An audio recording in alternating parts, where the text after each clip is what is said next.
Good evening, ladies and gentlemen. Welcome to the Rogue Wave podcast, the frequency for all things pop culture and the disruptors behind it. We talk comics, movies, TV, and pop culture every Wednesday night, 8 p.m. Eastern, right here on Facebook.com/WeAreRogueMatter, YouTube.com/RogueMatter, Twitch.tv/WeAreRogueMatter, and Twitter.com/Rogue_Matter. We take this finely produced video with the two of us in studio together drinking beer, and we turn it into the greatest podcast known to mankind. I am your host, Michael Dolce, as always joined by my cohort in crime, live and in studio, Mr. Hassan Godwin. How you doing, sir? It's great to be here. It's great to be alive. That's right. That's right. You made it. It's great to be drinking beer. Do you know what's not great is having your house redone. Having your house redone is the absolute worst thing you can do. In fact, I say don't even get home ownership. Don't even do home ownership. Don't even buy a home. Don't own a home. It's not worth it. You recommend tents. So right before right before we're supposed to go live, or right before you're supposed to come here, I get a call from the plumbers, and they basically say, because they're installing a bathroom in my downstairs, they're like, we need a shower head, and we need a shower valve. I don't even know what the hell it is. That's the other thing. I hate staring at them like people stare at me when I ask them like comic book questions or website questions or something where I'm an expert at, and they're kind of like, oh, I don't know. And I hate that feeling of doing that back to them, but that's why I pay them the money. And I basically said to them, I was like, I don't know, you figure it out, you know? Like, they're like, no, we need this right now. So I literally left you to wander around the streets of Nyack, New York, where the Sire Studios is located. You're looking for a shower nozzle. Right, for your shower head, shower handle, and a valve that goes behind the shower. Okay, like I'm gonna ruin your story. Yeah, because the best part of your story is jump to the end. Oh, so you're at Home Depot and you're online. I'm literally online to buy these things that I I stranded you in the streets of Nyack to get, and my wife texted me and she's like, they're leaving for the day. And I'm like, what do you mean they're leaving for the day? Like what? Which leads me to understand that, and I did ask you this question when you mentioned it. Yeah. Apparently, the customer's always right scenario of retail does not work when you're contracting work from plumbers or correct from, for your household. Well, because they're in such high demand that it's just they don't even bother. They're like, and you're not going to quit on them in the middle of a job, right? Because then you're going to get another guy who's going to come in. It's like mechanics, right? You're going to get another guy who's going to come in. I'm not touching this because anything that they did wrong, I'll be liable for if I come in to finish the job for you, right? Right. And then this microphone wire bit out on us too. So we've had a number of problems that we've had to overcome. And we managed to overcome. I mean, look, I'm going to keep saying this even if it's not the solution. You never do a checklist, man. So you never listen to me.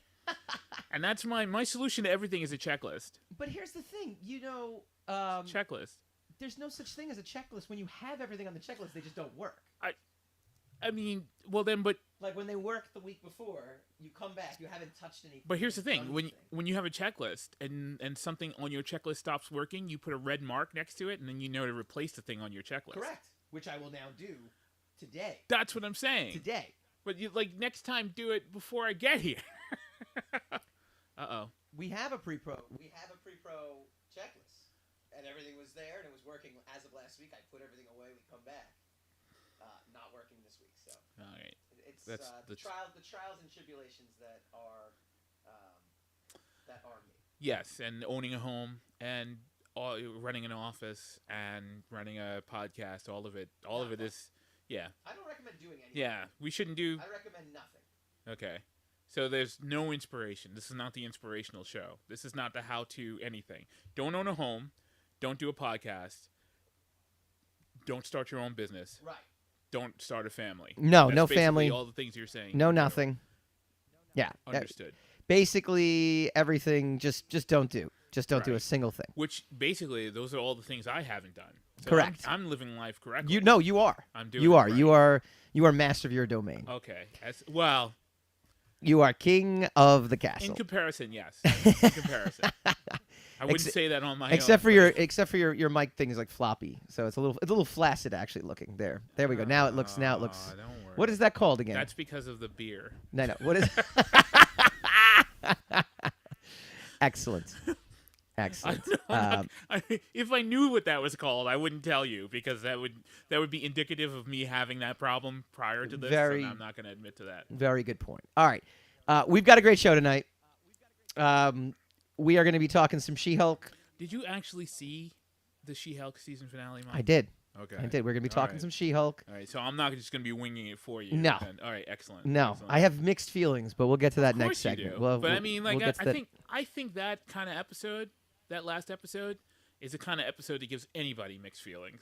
Yes. I think mixed feelings are universal for that episode. Yes. Okay. And even the episode before it with the Daredevil crossover, because we didn't actually talk about that either. So we'll get into that. Okay.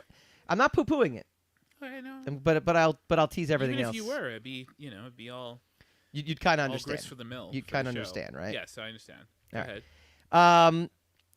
We are also going to talk a little bit of Black Adam. We're going to basically talk more.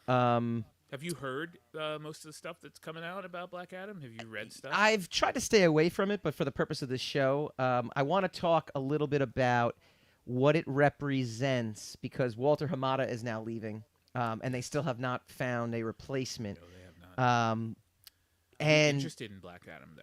Are you yes. remotely interested? I'm curious. Okay. Do you know what I mean? Like, there's a curiosity to that because I love The Rock. Who doesn't love The Rock? Yeah. But maybe it's too. We Rock. don't love The Rock as much but as maybe The Rock it's, loves The Rock. Yeah, well, we fall short. We love what he's cooking, right? Yes. Not as much as he loves what he's cooking. Yeah. Okay. So we'll talk a little bit about that as well too. But we're going to start with Rogue Matter presents what is going on in the in Rogue Matter land right now. That's your show, man. You take it away. Aaron just reminded me of major announcements November 15th. Yes, that's my birthday. And then Hassan's birthday is November 16th. It's the day after. So we will be recording on your birthday this year. Yeah, that hasn't happened yet. Has it not? Maybe. I think we recorded on your birthday the last time. Yeah, I think so. The last time this cycle of years came around to November. Mm-hmm. But yes. We are drinking in studio as well too because I will be audience. We will be at a concert later because I'm not interested in hiding any of it. I will be 49. Wow. Ooh. 49 this November. Yes. Yes, we are both Scorpios. So here's the funny thing. I am both a believer and a non-believer in all that stuff. Mm-hmm. I do think there is something about when you are born that's just naturally going to environmentally influence you. I've been told I am the Yeah, oh, same here. The quintessential. Yeah. Oh, Scorpio. Same here. Absolutely. Yeah. No, I get told that all the time. And I believe it, but the funny thing is that I don't believe it in the sense of like this fate and destiny and stars aligning. I believe it more in the sense that like, what month you're born in just naturally influences, when you start school, if you live in a seasonal environment, like, all this stuff. So I feel like there's more environmental impact to when you were born than it is. I will be honest with you. Yeah. I got ups and downs and peaks and valleys on my whole existence, in my opinion, sure. My whole existence, everything like that. But there is nothing I love better about myself than the fact that I was born in November. There you go. I love November. I love being a November child. I love being at the end of the year. I agree, actually. I love being a Scorpio. I really do. I do wonder awesome. if my parents had held me back though, because I was being a late. So the cutoff for schools now, again, being a parent, I know this is now late September.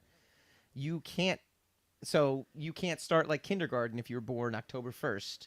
Oh, okay. You need to stay in pre-K and whatever. I mean, unless you got some connections and can pull some strings. But most parents are actually opting not even to bother. There was one kid in my son's class who's 7 years old, a full year ahead. Basically, he was born September like 15th or something like that. And they're like, no, let's hold him back because they wanted him to be older to gain more confidence. And it is true. Like if you're older, you just have more confidence because you're just bigger than everybody. You develop faster. So there's logic to that. Those are like poor man's eugenics. Yeah, Those are like rudimentary eugenics that people. But I remember like at some office party that I was at, I think it was the CEO who was sitting with us at whatever Christmas gathering we were at. Yeah, and he was just talking about all the machinations that the parents go through to get their kids like in a certain grade at a certain time at a certain, because genetically that would put them in a power position. Sure. And I'm like, that is just like insane. That just sounds insane. We were just like, what's the soonest possible time we can get him in school? Get him out of the house. And stop paying for pre-K. What do I have to do? You don't care about you're gonna take our kid. You care about your child's evolution. Like you're gonna take our kid from 8:30 in the morning until 4:30, sometimes even 5:30 if we pay a little extra. Done. That's the way I would do it. Done. That's my way. Your way is going to be my way. I've come to realize this though. If you have no hopes or dreams, or you've already realized your hopes and dreams, like if you're super passionate, like I am super passionate about making comic books and writing, right, and doing the show and like all this stuff that we do, right. Like I am super super passionate about it, and so I need time. Like I need uninterrupted time to accomplish said goals. Right. Don't have kids. Just don't have kids. Like really, like it is. Okay, from that standpoint, I get you. It is extremely challenging. So when I say like take them away, I don't mean like I don't love them. I am like Uber dad on the weekends. But from the perspective of a person who does not have children, right, and probably will not have children if I'm God going willing to be 49. No, you still could. Yeah, there's no. I don't want to. Yeah, at this age, I don't want to. Yeah. It's all that freedom to be artistically creative and to be passionate about stuff. It's also not all that fulfilling, Like I can see from my perspective, looking in on it, looking through the window of your perspective, like it would be nice to have a family and grass is always greener. Equity built somewhere, and so. It all depends. The problem with Americans in general is that we were talking about this briefly before we started recording, is everybody has a rock star mentality. Nobody has a sense of putting down roots anymore. Right. Like people used to dream about, we will buy a house in such and such a town. We will be the forefathers of this, whatever this new community is going to be. Okay. We will be pillars of this community. We will we will bring commerce to this place. We will, we will strengthen our ties and our bonds into this community. Not anymore. Now it's like, man, I just want to be rich and I just want to have Coors Light women and be a rock star. But that's the kids. I think that's the kids. Yeah, but I mean, that's like the prevailing mentality of everything. It's just like you got to always be selling. So everything is Glengarry and Glen Ross. Did you notice too? Do you notice too? Like people. And this is again, now we're cool again because we grew up in the '90s, or we came of age in the '90s. So we're actually cool again, which is awesome. I always like to be presumptively cool if I can be. I'm older than you because I was born. You're way older than me, so you got a whole generational gap. But actually, we're still in the same generation, to be honest with you. But I'm like barely holding on before I'm essentially a millennial, because I got 2 months before I got 2 months of Gen X. So I'm like the ultimate sandwich generation, you know what I mean?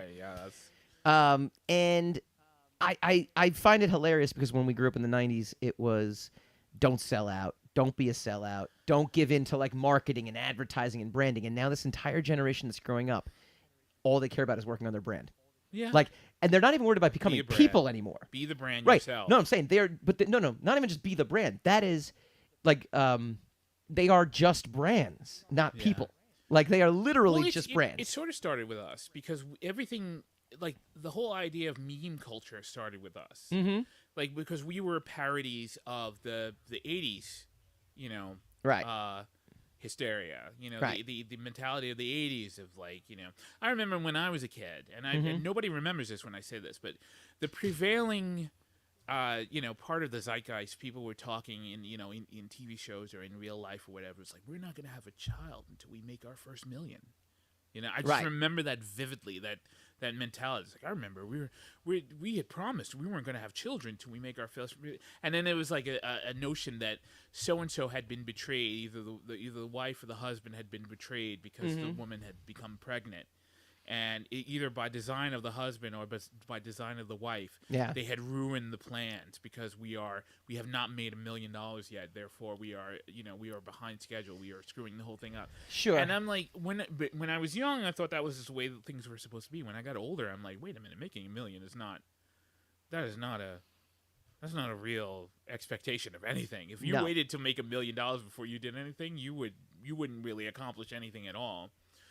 And so that everything in the 90s became kind of a parody of that, kind of a parody or right. Like, and that's where meme culture came from. It was a parody of the affluence of the 80s. Right. Because we all started to grow up into realization that none of that stuff's real. None of us are going to make any of that money. None of us are going to... Speak for yourself. I'm working on it. Yeah, okay, well, fair enough. You're working on it. I'm working on it. Nearly 30 years after the 90s is over. So clearly, I'm just talking about, like, growing up in the 90s, like, realizing, like, wait a minute. Like, we're starting to come into our own into society. We're starting to become, late teens, early 20s, we're starting to realize exactly what the ramifications of all this stuff is, what the seriousness of all this stuff is, and the difficulties of all this stuff. And that ain't the way life really is. The 80s, what the 80s have shown us is not the way life really is. And that's kind of what fueled the cynicism of the 90s. The 90s is a great time. Yeah. I love it. But it was a very cynical time. Oh, absolutely. Absolutely. We're going to need more beer, I think, is what I think. That's what this conversation is. You can't. You're done. You're cut off. I'm done. You're cut off. Because I can't speak. No, you're doing a good job. I won't be able to. I'm faking it, though. I wouldn't have known. Being able to speaking. I wouldn't have known. But anyway, yeah.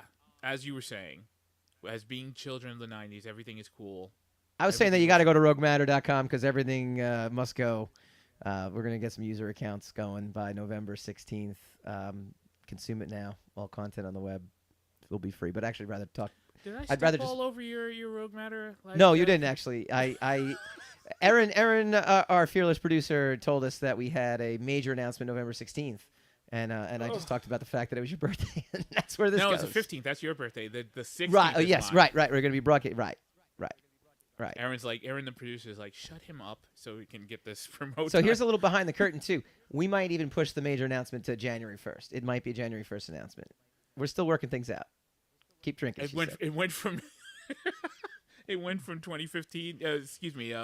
November 15th to. There's some internal January discussion. 1st. Well, here's the good news. It's all really good stuff. It's good stuff for us. It's good stuff for the fans. It's good stuff for fans that haven't even found us yet. There is going to be some premium content. There's going to be some cool things. So there's stuff in the works. The question is, how quickly can we ramp up to release this? And everything is starting to become like and that's how I make my million. A fine, yes. Well, yeah, that's how you'll make your million. Nobody's talking about my millions, but that's how it's starting to become a machine now, right? Yes. It's a finely oiled, well-built machine. Yes. Right. Okay. The best compliment because you've been questioning it for the last few years. Like as the last few months. It's like, I don't know how we make our money. Yeah. I don't know how this company works. Yes, I would like to make some money. But it is starting to become a finely tuned. And I will say this: the best compliment we got was from a third-party editor who's been at many companies and said, "You know what? You got the content down pat. Like you have quality content. You're like on the threshold of like breaking through." So, fans of Rogue Wave and fans of Rogue Matter to date. You're on the inside. Like, you're on the inside of this. And we're going to move forward. All right. When we come back, I'm going to crack another beer. Because Hassan's beating me. He's 2.5 to my... I got you beat. To my 1, I think. I'm going to stop drinking beer. 2.5 to 1. Yeah, I got some more I got to do, yeah. And when we come back, we're going to talk She-Hulk finale. A lot of mixed feelings about this show when we return.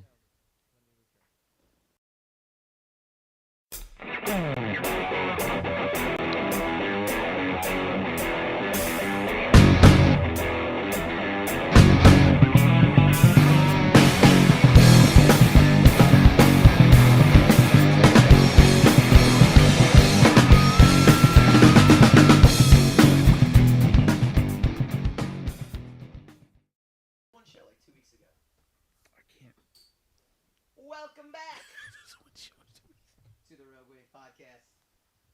We are in Sire Studios right now. Yes, we are. I climbed the terrible steps of local commuter travel to get to here, and I don't know. It's nice being here, but Sire Studios is a nice place. Look, this is a nice office now, right? Like everything is. It's a little too comfortable here. That's the problem. Oh man, I designed it that way. We'll take.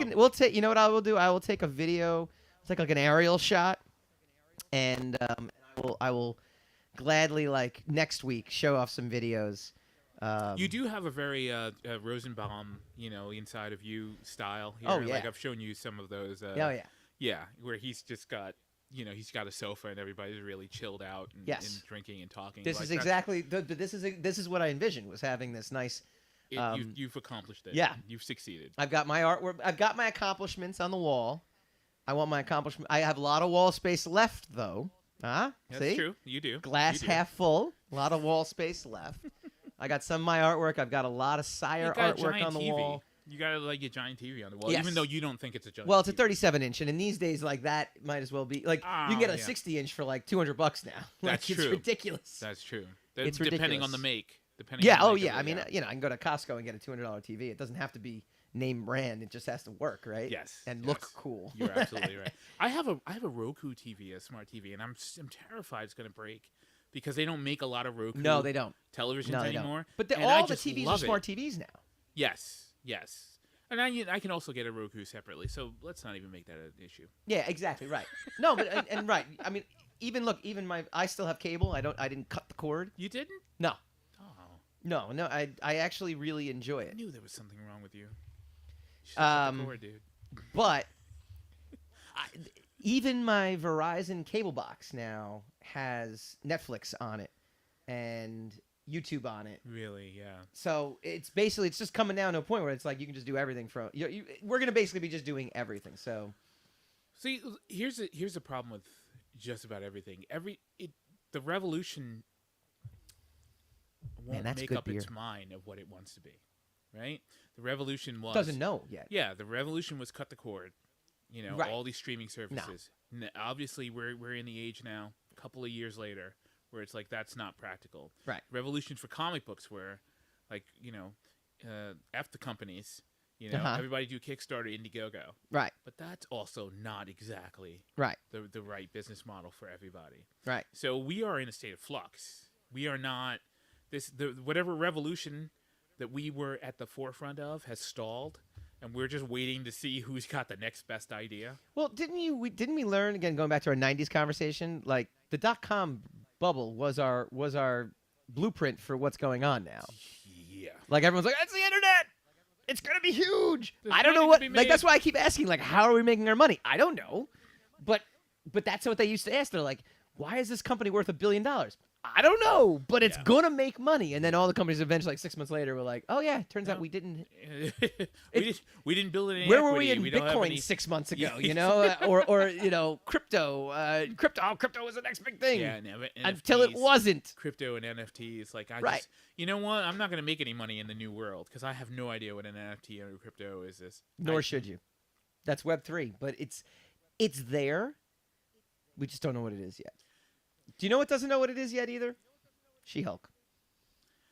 I disagree.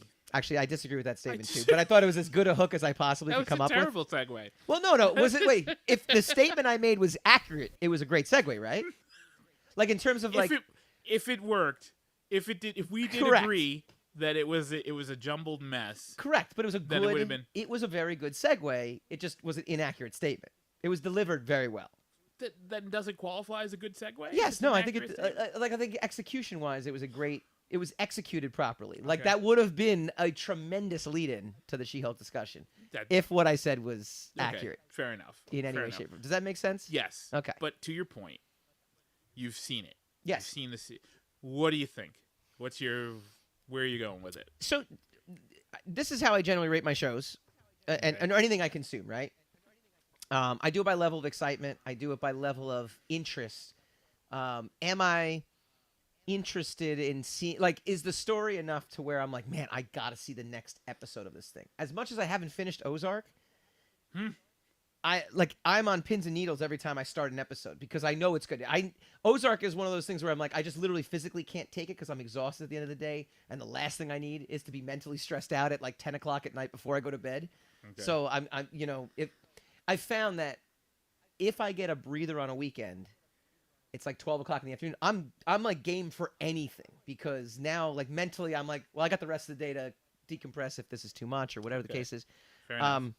Fair enough. The Marvel shows, for the most part, I thought WandaVision was fantastic. I thought Loki was intriguing enough to where, like, I needed to see every week what was going on. Do you know what show I'm loving right now? Which one? Quantum Leap. I haven't seen the new Quantum Leap. 5 episodes in. Fantastic. Now, mind you, I was a huge fan of the show. Is it the same as it?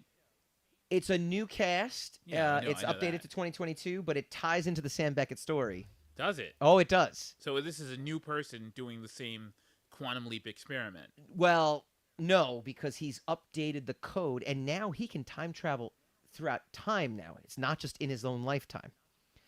And this is spoilers. Aaron can throw up the spoiler warning for anybody that hasn't seen it yet. It's a little it's a little meta. Yes, wait. Yes, it is a little meta. But maybe she's talking about She-Hulk, and then because that I agree. Well, She-Hulk is definitely meta. Yes, so we'll go into that. But here's the thing: Quantum Leap. They reference Dean Stockwell's character Al. Mm-hmm. It's his daughter. Yeah. Who is infiltrating the government project. There's a new Quantum Leaper, Ben Song, who is one of the coders behind the Quantum Leap project. Ziggy is still around, but now is an up-to-date, like, massive supercomputer at this point as well, too. And this is all stuff you'll get in the first episode. Bitcoin was meta. Yeah. Facebook's meta. Oh, yeah. Well, She-Hulk's also meta. We'll get into that. Everything's meta. Everything in a new world is meta. So he basically, his fiance was supposed to be the Leaper. But secretly, behind everyone's back, he went into there and jumped into the Quantum Leap Accelerator, and they don't know why. And he doesn't remember why. And he doesn't remember why, because he's there. Because that thing scrambles your memory. Correct. And this is a spoiler for anybody, but it is revealed that he is working with Al's daughter, who also was part of the project at one point. But they don't remember. They don't mention Sam Beckett. They mention him a lot. That he never returned home. Yeah, so he's bound to meet him somewhere. No. Well, it's not just bound to meet him. What all signs are pointing to is that he is trying to find him. And it's Okay. But as to why he went in, we don't know, and that's the thing. There's nothing to tie him in with why he would be so hell bent on finding Sam Beckett. Al's daughter, it would make total sense, right? Because he never came home. That was, Al was upset about that. There's got to be some kind of extenuating circumstance. Now, Al wouldn't even have a daughter if Sam Beckett. Because Al saved his life. No, it wasn't even that. It was saved his marriage. Sam saved his marriage, and they brought back the wife too. It's fantastic. You got to go watch it.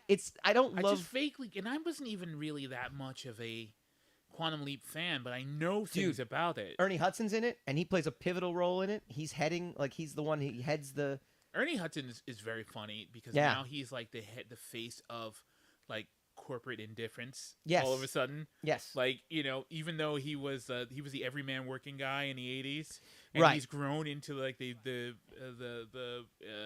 quintessential corporately indifferent like boss. Yes. He even did that in Ghostbusters Afterlife. Yes. Where he was the only one who flourished out of all. No, and he plays and there was in the last episode, not the one that just aired on Monday, but the week before, huge bomb drop on him. Well, too. If you're talking about meta and you're talking about She-Hulk and you're talking about everything. Oh, so the reason being is hold on. Yeah, it's go ahead. It's not a problem because I can catch Quantum Leap anytime I want because of the world we live in now, because of streaming and because of all that stuff. Correct. So, highly recommend it if you were a fan of the if you were a fan of the show. Everybody watch Quantum Leap and don't watch She-Hulk. Right. Because we haven't You got to point into the camera though. If you're going to point. I did. You point at the TV. Talking. Well, the camera. Now you're pointing into the camera here. All right. Now you're doing it. All right. So, She-Hulk is an enigma to me because I enjoy every episode I watch. I enjoy, and Aaron, you can edit out all that Quantum Leap talk when you make this into a clip too. Very exciting, right? Please do. Yeah. Because I'm like You can enjoy. I don't know what I'm I can enjoy the experience of it, but I don't necessarily look forward to it. But when I do flip it on, I'm kind of like, oh, I kind of like I'm enjoying this. But I'm also, and we've brought this up before, She-Hulk as a show, and don't get me wrong, it's not betraying its roots, but just by having a show like that, it's kind of betraying the MCU. It's betraying the credibility of the MCU because it's so meta. Because she talks to the fourth wall, literally, in the finale too, breaks the fourth wall.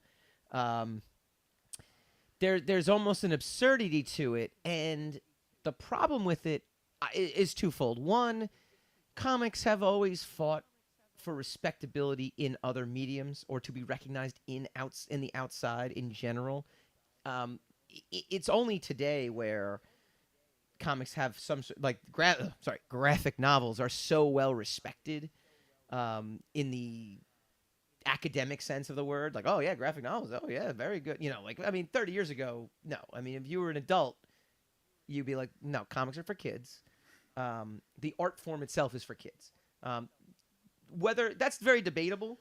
Yeah. I think the art form is not for kids, but I think comics in general should be geared to the majority, I should say, should be geared, or people enjoying it should understand that it's in its very nature, the best superhero comics tend to be the ones that don't try. No, dude. That gets us into another. We'll debate that another. Actually, maybe we'll debate it next episode because why not? Here's the thing, though. As long as there's beer. That's an opinion though that I've only actually come to as I've gotten older, and I've seen so much of this stuff now. But yeah, because like when I use that argument.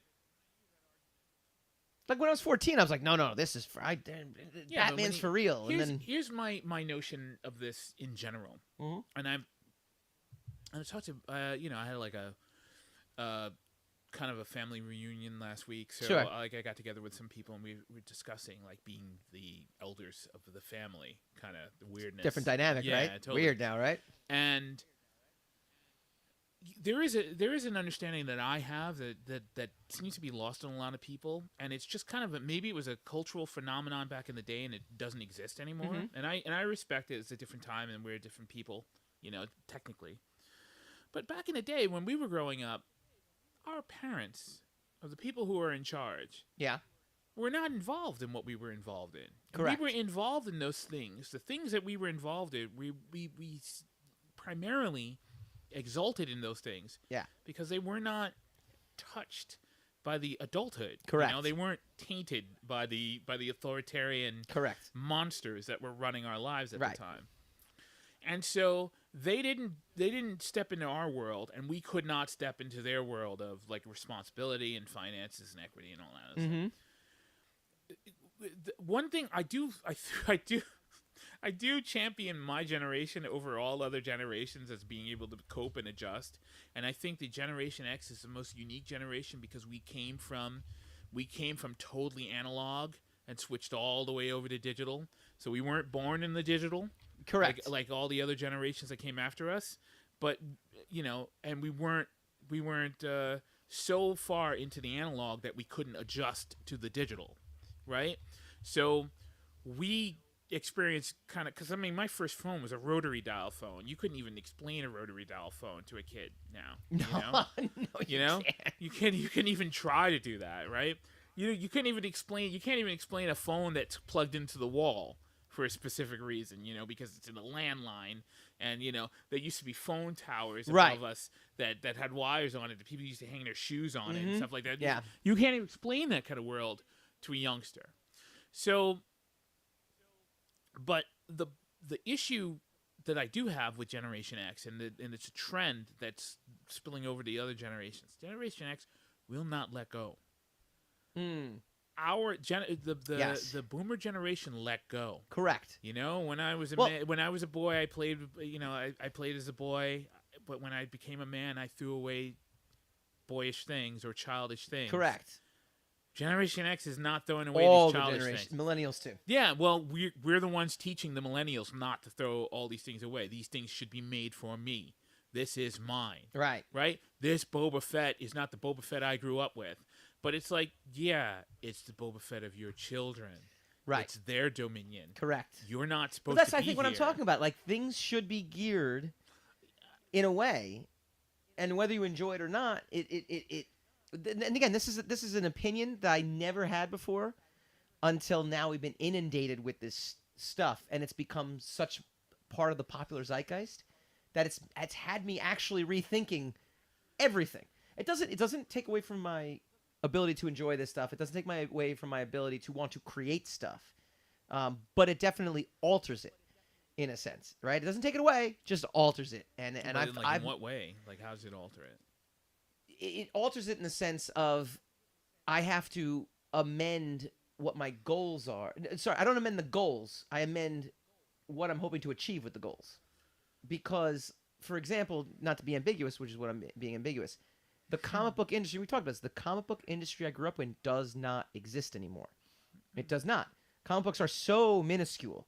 I mean, when we were growing up, you would sell 100,000 minimum of like a major Marvel or DC comic book. That means 100,000 people at least would consume like success. Right. They would consume Kazar, at 100,000 an issue. Yes. Now you're lucky if you top 10,000, or Marvel will cancel your series if you're at 20,000. Yeah. Well, there's the other problem with our society and our generation and the generation that came after us is just reading in general. Like, everything is a visual. Yes. Everything is visual stimuli. Everything is tactile. Right. Everything is is impact. Correct. So, like, anything that you have to go search for, anything that you have to actually initiate on your own, any content that you have to crack a book open and read it. You have to crack a comic book open and read it. You have to engage without it being pumped into your head. On an involuntary level almost. Right. It's not going to be a successful medium, unfortunately. So, and that's just kind of where we are with it, and that's where we are with that's kind of where we are with everything, and I think that's what's making everything kind of so uncomfortable and confusing. I honestly think that as adults, we should have moved on from this stuff. Now, I know it's an unpopular discussion, but I think that whatever vastness that we were supposed to be engaged in as adults, as people of, middle age, unfortunately, it's not being taken care of because we're still playing with the toys of our youth, and we're not going to let go of anything. And we got to let go of this stuff and let it move on. That's why we're so unhappy with everything. That's why it's like, oh, this stuff is all changing. It's becoming terrible, and these corporations are not adhering to us. Like, yeah, they're not. They're focused on the younger generation. Right. Yeah. They're focused on everybody else who actually does have money now and will have the money in the future. Right. They don't give a damn about us, and that's why we feel we're not being catered to. Yeah. Because you know what? We're not being catered to. Right. It's pretty simple. Right. And we won't accept it. We just won't acknowledge that, like, the thing has moved on beyond us. Right. And we're supposed to have different interests now. And we're supposed to have there is a world out there for people our age that caters to people our age. That is where we belong. But we have no idea what that world looks like because we have not let go of the past. Right. So, getting more specific to She-Hulk, too, because I realize we're going off on great tangents, by the way. Our audience, I have no idea what they think, but we never do, though. Hopefully they enjoy our discussions and want to be a part of it as well, too. Anyway, but here's the funny thing, too. The last two episodes of She-Hulk, spoilers again, if anybody has not seen it yet, guest starred Daredevil, and it also guest starred him again in the end, but it had She-Hulk breaking the fourth wall, going into the writer's room, parodying, did I say that right? You did. The old Incredible Hulk show. Yes. Very well done. I mean, don't get me wrong. Which used to be my favorite show as a kid. Yeah, no. So these are all cool things. However, every time I see this, when I see Daredevil laughing and having like a really like and fitting in very nicely, don't get me wrong, and I loved seeing him there, and Charlie Cox is great, and life is good. Again, I don't want to actually knock it. I don't, because I'm sitting there going like, this is enjoyable, but I keep thinking it's just devaluing the credibility of the rest. So now when Daredevil Born Again comes, I'm going to be thinking to myself, well, where's She-Hulk? And when is she just going to come in and just like thwap the Kingpin with her finger? Yeah, but I mean, didn't you tell me like years ago that one of your favorite like Bendis, Spider-Man, Ultimate Spider-Man's was like he was on trial, and he said like the cops hate me because I'm black. Like that was one like that was a joke because and they all look at him and he's like in the Spider-Man costume. Oh. So it's like, yeah, they all hate me. I don't remember that at all. I remember you telling very me highly about that. controversial. Yeah, I remember you telling me that. Let's go to commercial break. We'll be right back. But I mean, that kind of stuff. That the Ultimates in general was our first foray into meta, into like this kind of the universe has turned back in on itself and it kind of parodies itself. Yes. Even though like the stakes are different and the yes. If anything, it's indicative of the fact that nothing can really, this stuff is really inflappable. That it is strong enough to make fun of itself. Right. You know? But this is the problem with that, and this is the other issue that I had. So I'm glad you actually see that was a great segue. See, that worked out good. I know how to do segue. The issue that I think people have a lot of issues with comics today, or they claim to, at least because of the internet, blah blah blah, and how reliable is the internet? We don't know, but we know it's not very. But I do feel there is an issue with not just comic books, but I think movies and TV as well too. Is that the writers of said piece, whatever it might be, comics, TVs, movies, have seen so much now because we've been so inundated with content that they are letting that seep into their characters. Like when Daredevil comes down, yes, it's kind of hilarious for She-Hulk to point out you were going to spend an hour just beating up guys in a hallway. And he's like, ha, ha, ha, you're right. I didn't need to do that. But that's just what I think I was going to do because that's what I always do. And I've done this a million times and blah, blah, blah. They don't realize that by doing this, it's the same thing with like Walking Dead where they get tired of fighting the zombies. It's like, yeah, but if this was real life, you would still die if you get bit by a zombie. Daredevil, you would still get killed. You could get killed by one of these people. But once the writers seep into the characters and say, well, they've done it a million times. We're tired of this. It's not a real threat anymore. Then the whole thing stops becoming a real threat. Daredevil engaging with a bunch of thugs stops being a real threat when the character acknowledges they're not a threat because ha ha ha, I've done this before a million times. But I mean, that doesn't happen in everything? Doesn't it happen in comic books? Nowadays it does. Yes. There's always been comic books. There's always been comedy or parody comics. Yes. Where characters were slightly off from themselves. And it was seen as something different. Now this is the norm. What we're seeing now is the norm, and what we've seen in the past so up on the wall, we have the mainstream #1 cover and Talon Caldwell co-created with me, right? And we would have these writers sessions where we would plot everything out. And the one thing he would always say to me is, we can have wisecracking, but we need to make sure that the characters understand they're in real danger. Because if they don't understand they're in real danger, then why would the audience feel like they're in real danger? Yeah, and but like, you're right. But if this is an established comedy, and then you change the tone to make the stakes real or the stakes really high, you're betraying the medium that you're working in for the sake of an overall medium. Like, it's like, why do a comedy show? No, I get it. That's why I have such mixed feelings for you. I everything you're about to say and are saying, I also agree with. Do you know what I'm saying? That is why I'm so conflicted by it. Does that make sense, though? I understand what you're saying, and I get it. But I think overall, and I'm not talking about you. I'm talking about me. I'm talking about all of us. Overall, I honestly think it comes back to my original argument. I think we just got to let go of this stuff. And I don't mean we got to stop consuming it. Right. We got to stop insisting that all of it have meaning.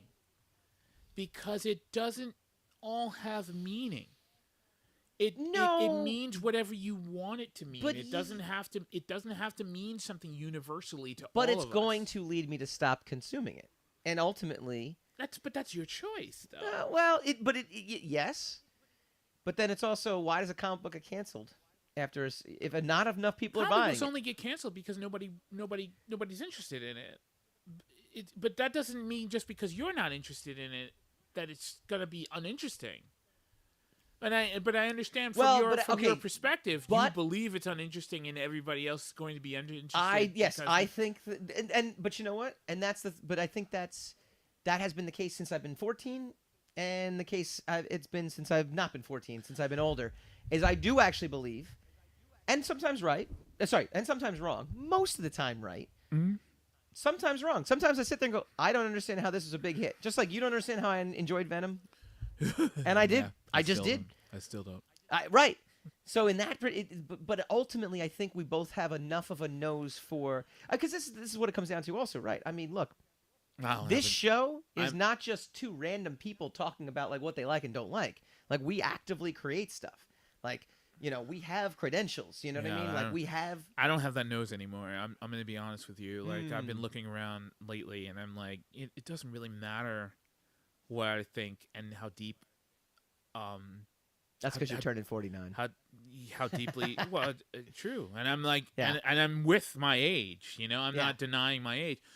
I don't think it matters like how deeply. Everything is. You know, there's just the wheels just going to keep turning. Right. People are gonna keep throwing things against that wall. Yeah. To see what sticks. Mm-hmm. And there's no prevailing ideology about what sticks to that wall. Right. It's just what sticks to that wall is what sticks. That's what I'm going with. I'm going with whatever sticks to that wall.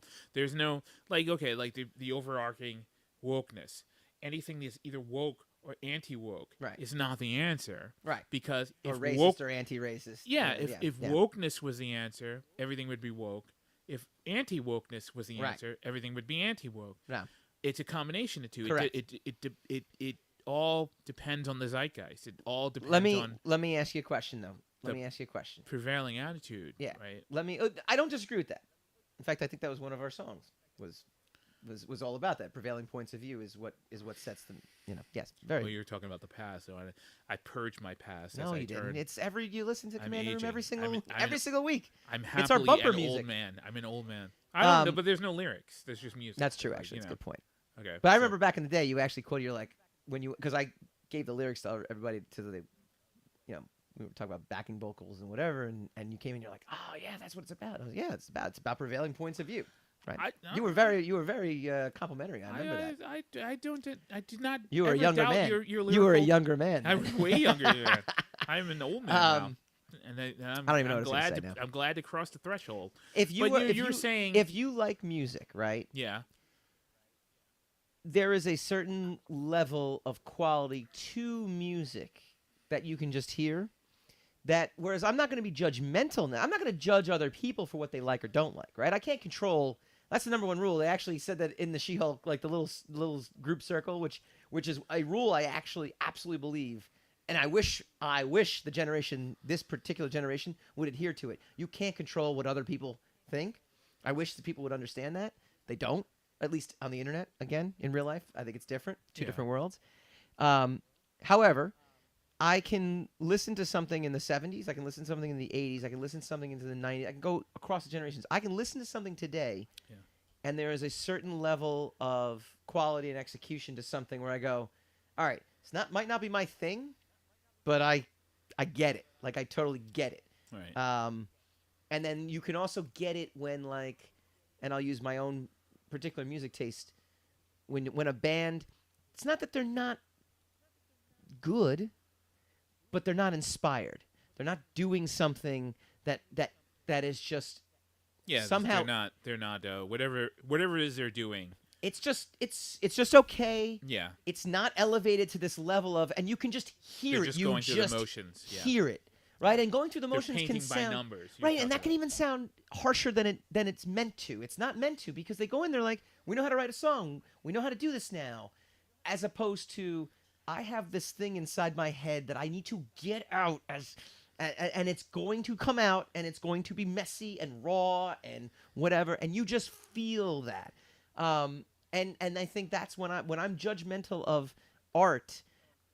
I'll sum it up even better because we got to go to break and talk a little Black Adam. We've talked about the difference between geek and nerd, difference between content and art. Right. And I think there's a ton of content out there. I think there's very little art. I understand out that, there. and I agree with you. And just before we go, it's like when you go to McDonald's, yeah, and you have their new burger, Mm-hmm. whatever their new thing is, and you go, I don't really like that. You know, I'm not into that. You never turn around and say, I think McDonald's is over, man. Yeah. I think this new burger is bad. Yes. I think McDonald's is over. If you look at the MCU Right. or the DCEU or all that stuff as a McDonald's, as its job is just to crank out material Mm-hmm. that either you like or you do not like, then you'll be happier.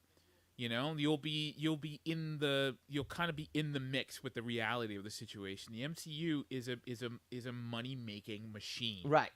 Its goal is to entertain you, but its only desire is to entertain you so that you will pay it. Correct. Right? So anytime someone tries to break the meta Right. by saying, "Oh, this is a cash grab," or this is not. No, nobody's interested in art. Right. Nobody cares about art. Even artists don't care about art if they're trying to sell their art.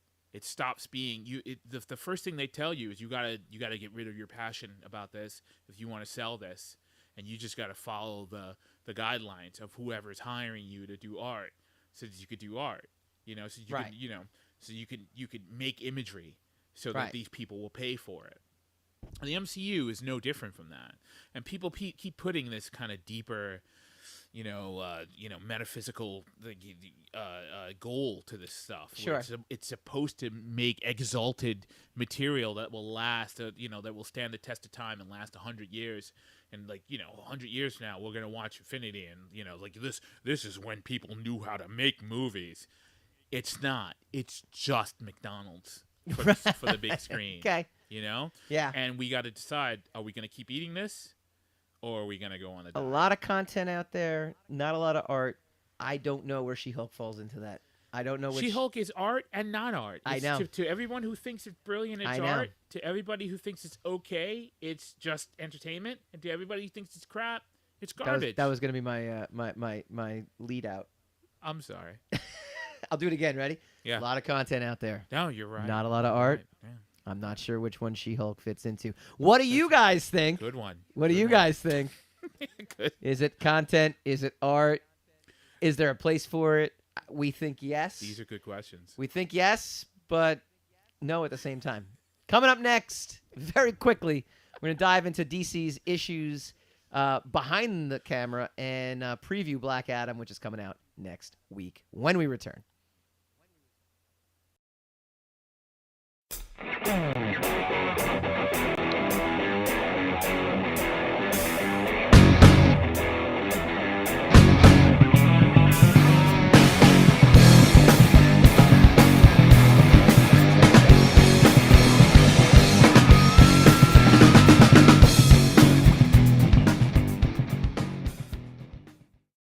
You don't even need it on, to be honest with you. I just do it.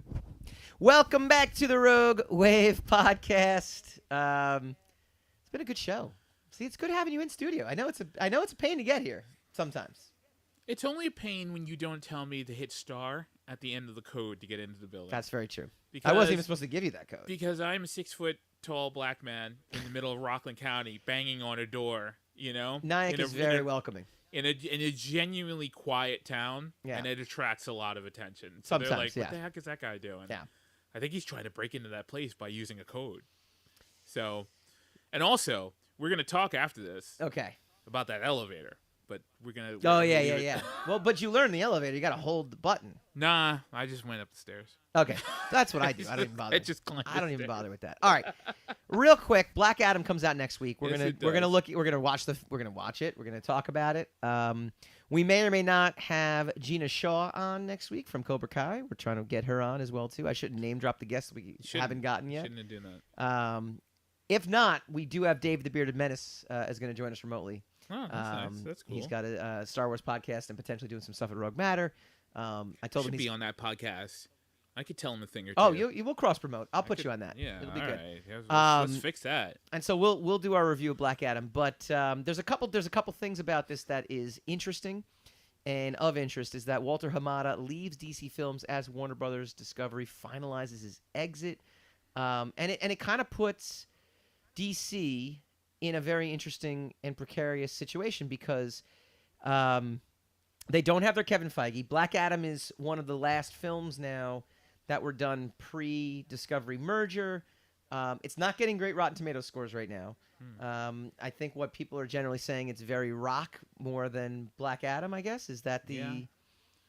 Hopefully, I mean, look, it might be another flaccid DC outing, you know? Yeah. Which is sad. I'm interested in it. It looks... 5,000 years ago, Kahndaq was a melting pot of cultures, wealth, power, and magic. Yet most of us had nothing, except for the chains around our necks. Kahndaq needed a hero. But that's cool. Instead, they got me. I did what needed to be done, and they imprisoned me for it. That's the beauty of the internet, too, at the same time, right? Now, 5,000 years later, I'm free. And I give you my word. They are talking about no one will ever stop me again.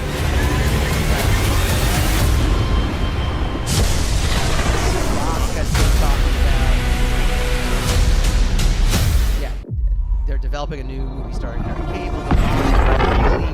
Black Adam. Get a Black Adam versus What have your powers ever given to you? Superman. Really, we're on the precipice of this film coming out. We are Nothing but heartache. I was a slave until I died. Then I was reborn a god. My son sacrificed his life to save me. The MCU just signed on. By the way, Han Solo character, so he I kneel before no one. In this world, there are heroes. I feel the pain in my city wherever I go. There are villains. Heroes don't kill people. This is why I don't align with everybody else. Because, yeah. Well, I do. There's a lot of really bad stuff out there.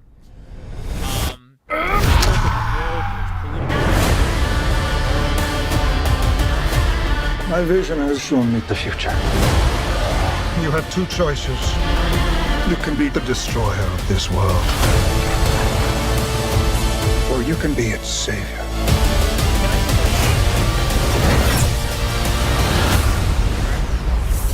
Yeah. That's up to you. It exists in both real life and on the internet, but in two completely different forms. Behind you! Did he just catch a rocket? He got a rocket.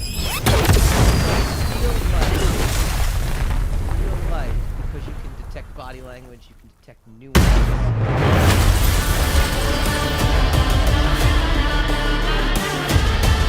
All black anything, you know my fresh coat. You know, look, I didn't mean to do that. You know, My you ever son just, like, sacrificed bad his joke, life to save me. You know, and then you realize, like, the other person also keeps you believing These that powers are not a gift. You didn't mean it like that. But Oh, a curse. crap, that came Born You made a joke. Yeah, out of rage. about a black man knocking on the door. So I'm out to love.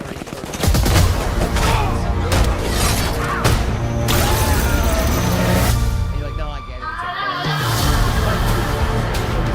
it. This loose cannon needs to be locked down before innocent people start getting hurt.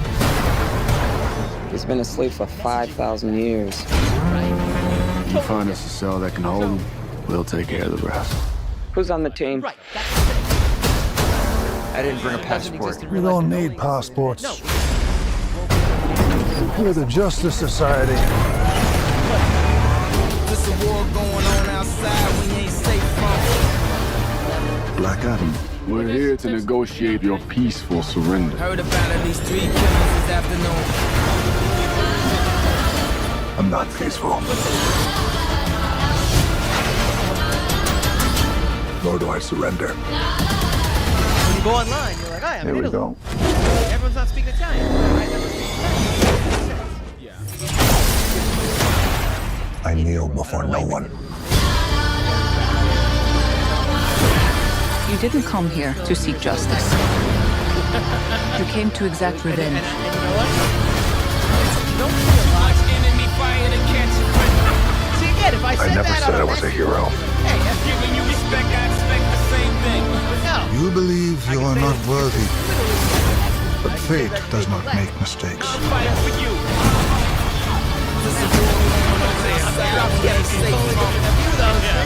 You have two paths. You can be the destroyer of this world, I think it's great that some fault. or you can be its I'm looking safe. forward to. I laugh. I'm looking forward to that. Black Adam.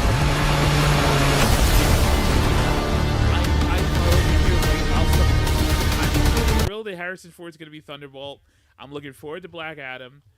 I liked She-Hulk, you know, although I totally understand why everybody's all over the place about it. Yeah. I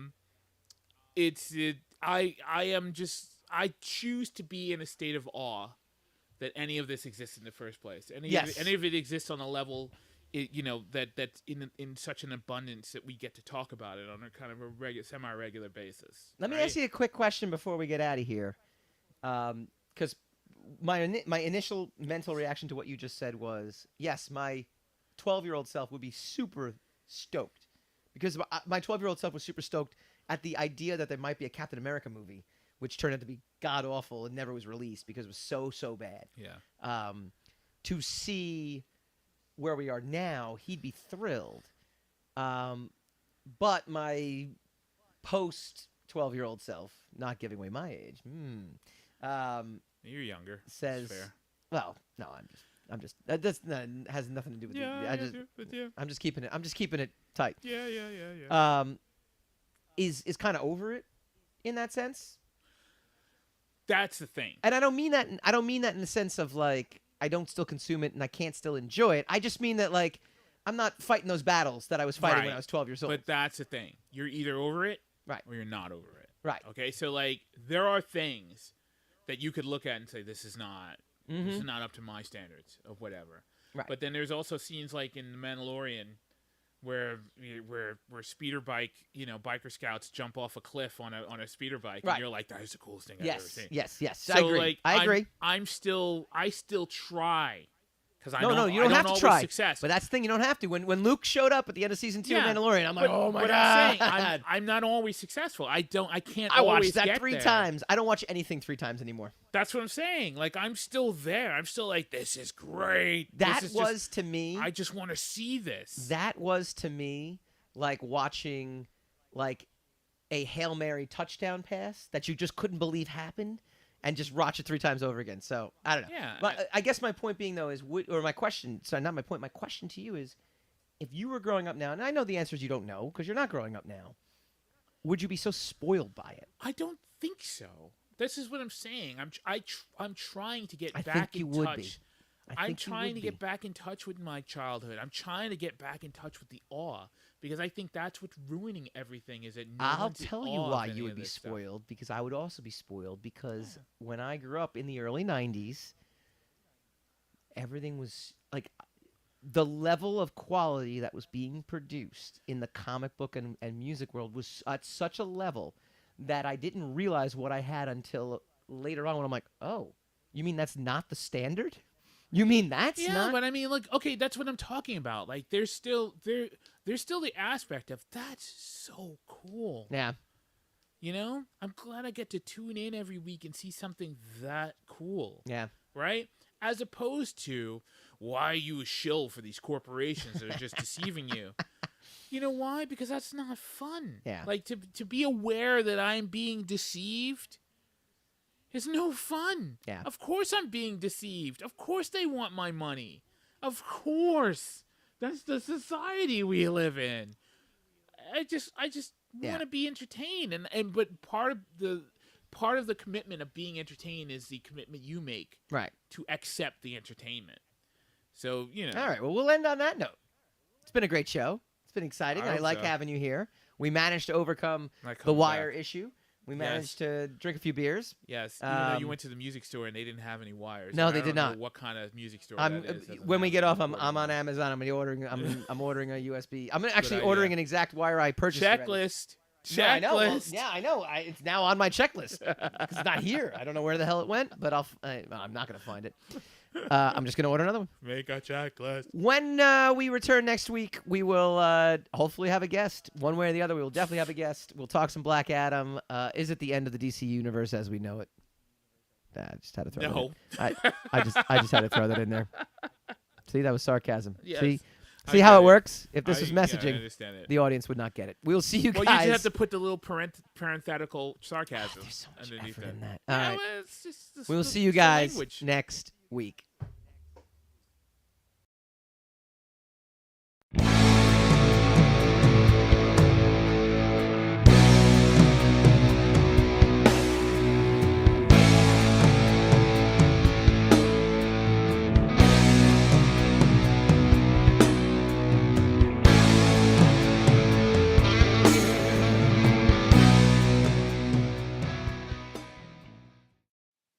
Rogue. Hi guys, Mike Dolce here from the Rogue Wave podcast. If you like this video, please feel free to like, share, subscribe, all that fun stuff. It really helps us out. Leave a comment, let us know what you'd like to see in future episodes, and tune in every Wednesday night, 8 p.m. Eastern for a brand new episode of the Rogue Wave podcast.